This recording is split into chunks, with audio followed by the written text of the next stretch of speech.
Hello everyone. Today we will start our chapter number 3 from your supplementary reader, Ranga's Marriage.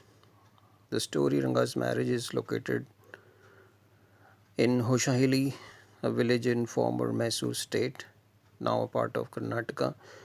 10 years ago, the village didn't have many people who knew English. The village accountant's son, Ranga, was the first one to be sent to Bangalore to study. A decade ago, the use of English language was not widespread in the narrative's village. That was why Ranga's homecoming was a great event. Seeing so many people there, Ranga came out with a smile on his face. Everybody was surprised to see that Ranga was the same as he had been 6 months ago when he had first left the village. Once they realized that Ranga was unchanged physically, the crowd of the people slowly disappeared. Only the narrator Shama continued to stand there. Ranga was um, a wise young man. The narrator was resting in the afternoon when Ranga came to his house with a couple of oranges in his hands. The narrator regarded him a generous, considerate fellow. He thought that it would be a fine thing he to have him marry, settle down, and be of service to the society. He asked Rangappa when he planned to get married. Ranga replied that he was not going to marry just then. He needed to find the right girl. She should be mature enough.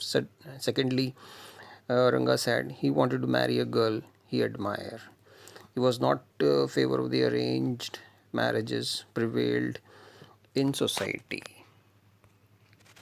The narrator felt distressed uh, and he thought that Ramarao niece Ratna, a pretty girl of 11, would be the most suitable bride for him. She was from a big town and knew how to play the veena and the harmonium. She also had a sweet voice. The next morning, the narrator went to Ramarao's house and told his wife to ask Ratna to fetch some buttermilk from his house. When Ratna came, he requested her to sing a song.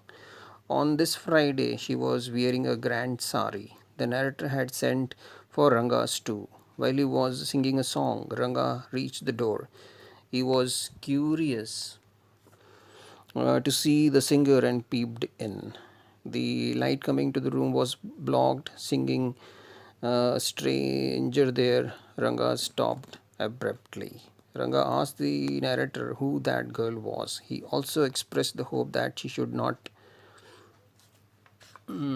married. The narrator noticed his excitement and said that she was married a year ago. The next morning, the narrator went to the astrologer Ch.3 and told him to keep everything ready to read the stars. He tortured the astrologer in all that, tutored the astrologer in all that he wanted him to say. Then he escorted Ratna to the Shastri's house. Shastriji praised astrology as an ancient science. He asked Ranga stars. Ranga didn't know. After making some calculation, Shastriji said that Ranga was thinking about a girl. To the narrator's question as to who that girl was, the Shastri said that she had the same name of something found in the ocean: Kamala, Pachi, Moss, Pearl, or Ratna, the precious stone. The narrator remembered that the name of the girl in Rama Rao's house was Ratna.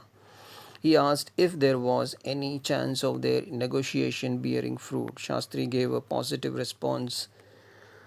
On the way, mm, they passed by Ramarao's house. Ratna was standing alone at the door. The narrator went in alone. He came out in a minute and gave the news that girl wasn't married. He remarked that whatever Shastri told them had turned out to be true. He asked Ranga if he had been thinking of her. Ranga admitted it. So Ranga was married to Ratna. Years later, Rangappa invited the narrator for dinner on the occasion of 3-year-old son Shama's birthday. He had named his son after the narrator. Young Shama rushed to the narrator and put his arm around the narrator's leg. The narrator kissed him on his cheek and placed a ring on his tiny little finger. The narrator also revealed that Ranga's wife was um, a nice wife. Thus, Ranga was leading a happy married life with Ratna. This is what the story is. I hope the story is clear to you. Thank you.